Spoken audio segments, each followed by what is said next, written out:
คอยจะหาเจ้าตลอดไป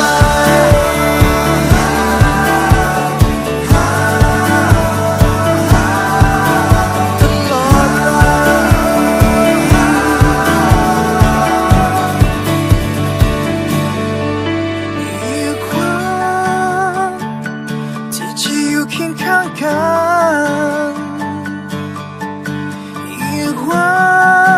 นที่จะได้หากันอีกวั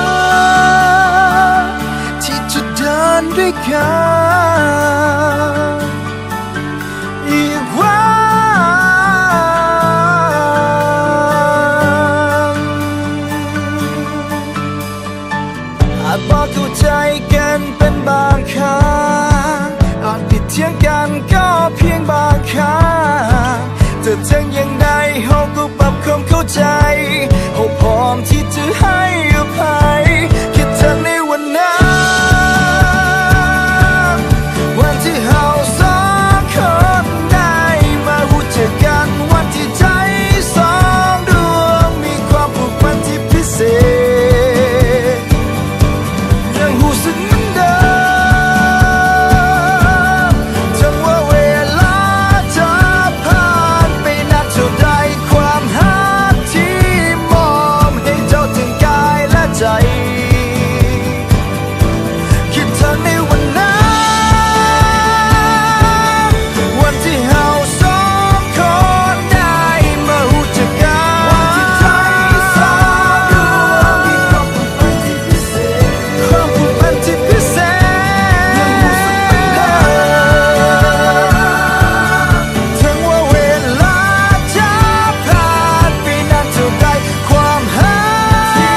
มอบให้เจ้าทั้งกายและใจ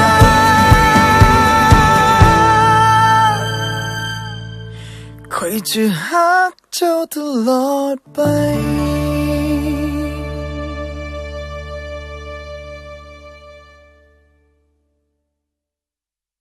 คิดถึงในวันนั้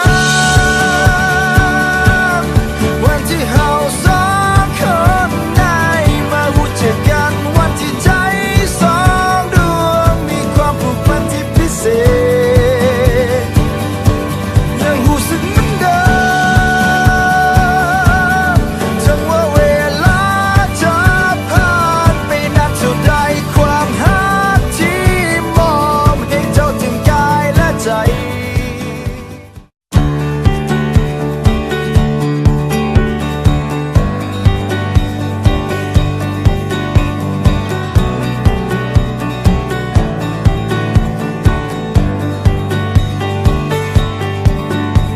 เมื่อคิดถึงวันที่เราเจอกันความรู้สึกที่บ่เคยเปลี่ยนผัน